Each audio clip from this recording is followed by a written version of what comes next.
이번 영상은 3D Max의 기본 모델링의 첫 번째 영상으로 본격적으로 모델링을 시작하기 전에 참고 이미지를 3D Max에 세팅하는 3가지 방법을 알아보겠습니다. 만약 아직 3D로 만들 이미지 자료를 찾지 못했거나 어떤 것을 참고해야 할지 고르기 어렵다면 지금 제가 보여드리는 자료를 캡처하여 연습하셔도 좋습니다. 이 자료는 게임에서 표현되는 물, 불과 같은 대표적인 속성이 느껴지지 않는 점이 아쉽지만 대칭에 어느 정도 형태감이 있기 때문에 처음 3D Max를 연습하기 적절한 참고 자료라 할 수 있습니다. 이렇게 참고 이미지를 모았으면 이제부터 세팅을 시작해볼까요? 참고 이미지를 세팅한다고 하면 세팅할 필요가 있을까? 그냥 이미지를 켜두고 같이 보면 되지 않을까? 라고 생각하는 분들도 계실 겁니다. 물론 사용자가 편하다면 맥스 창 따로, 이미지 창을 따로 켜두고 봐도 좋습니다. 하지만 이렇게 클릭하면 이미지 창이 꺼지기 때문에 매번 이미지를 다시 클릭해서 열어야 합니다. 아니면 창의 크기를 줄여서 봐야 하는 번거로움이 있죠. 그래서 알려드리는 두 번째 방법은 맥스에서 직접 이미지를 여는 방법입니다. 왼쪽 상단에 파일을 클릭, 뷰 이미지 파일을 클릭해 이미지를 띄웁니다. 이미지는 미리 저장했던 파일을 찾아서 열 수 있습니다. 방금 전과 달리 이미지를 켜둔 상태에서 뷰포트에서 작업을 해도 이미지가 꺼지지 않습니다. 여러 개의 이미지를 동시에 열 수도 있습니다. 하지만 이미지와 실제 작업 중의 오브젝트의 거리감이 있기 때문에 정밀하게 따라 만들기가 어렵습니다. 사실 이 방법은 자주 사용하지 않기에 이런 방법이 있다 이 정도로만 알고 계시다가 어느 순간 맥스에서 이미지를 띄울 필요가 있을 때 사용하시면 됩니다. 마지막 방법은 많은 모델러들이 사용하는 방법입니다. 플레인, 평면을 생성해 재질 편집기로 재질을 입히는 방법입니다. 만들기 패널에서 평면을 클릭, 이렇게 마우스 왼쪽으로 드래그해서 평면을 만듭니다. W, 이동으로 바꾼 뒤 피벗의 위치를 0으로 맞춥니다.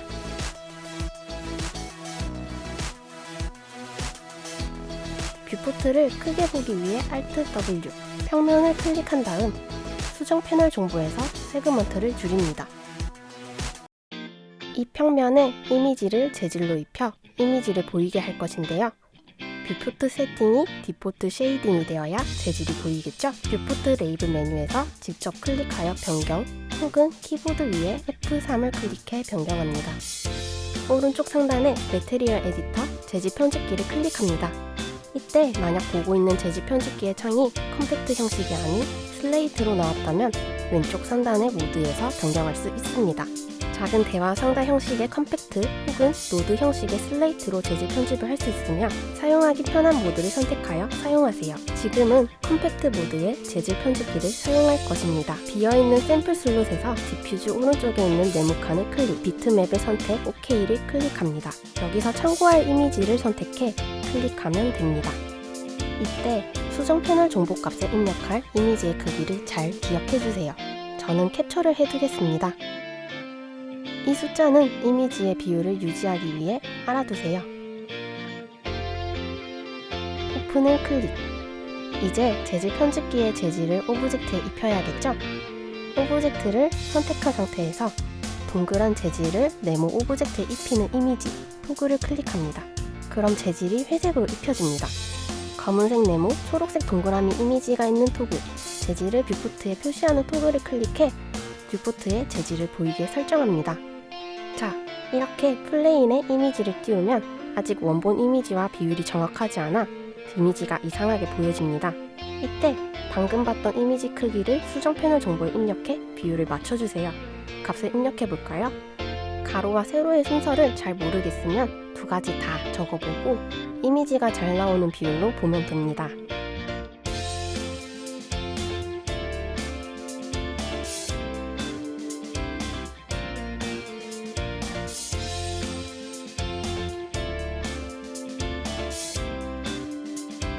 사실 한 가지 팁을 더 알려드리면 대부분 이전에 확인한 이미지 사이즈 순서는 뒷부분이 높이, 앞부분이 가로입니다. 순서를 뒤집어서 적으면 비율이 맞는 것이죠. 자, 이제 측면에서 보는 이미지를 만들어 볼까요? 기존에 만든 정면 오브젝트를 90도로 회전하면서 복사하세요. 회전 단축키는 알파벳으로 E입니다. 회전축을 잡아 돌려보면 숫자가 부드럽게 돌아가는 것이 보이죠? Ctrl Z. 주 도구 모음에 앵글 스냅 토글을 키면 앵글을 5도 단위로 돌아가게 합니다. Shift는 복사를 할 때 사용합니다.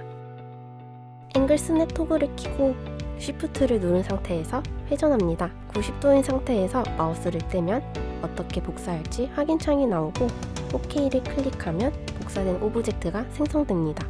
오브젝트 위치를 변경하는 단축키는 W입니다. W를 누르고 위치를 옮깁니다. 모델링할 오브젝트를 중간에 두고 그 너머로 이미지가 보이게 둘러싼 형태로 수정하면 됩니다. 메탈 에디터에서 새로운 슬롯에 측면 이미지 재질을 생성합니다. 디퓨즈, 비트맵, 이미지 선택 및 사이즈 확인, 재질을 클릭해서 입히고 뷰포트에 보이게 합니다.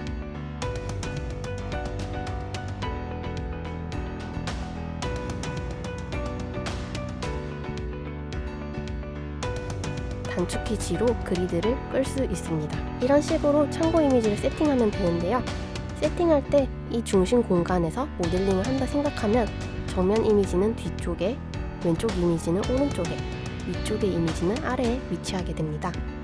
기본적으로 정면과 측면의 이미지 자료만으로도 모델링을 하지만 지금은 설명을 위해 많은 이미지를 세팅한 상태입니다.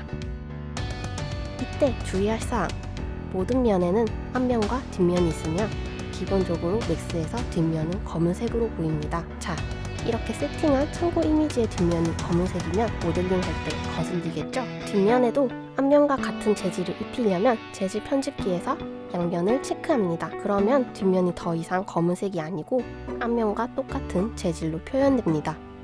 다른 곳도 똑같이 해볼까요? 만약 아직 양면 옵션을 못 찾았다면 이렇게 설정창이 넘어간 상태여서 보이지 않는 것일 겁니다. 위쪽에 있는 상위로 이동 토글을 클릭하면 방금 클릭했던 양면 옵션이 보입니다. 자, 다시 이렇게 바꾸면 양면이 보이게 됩니다.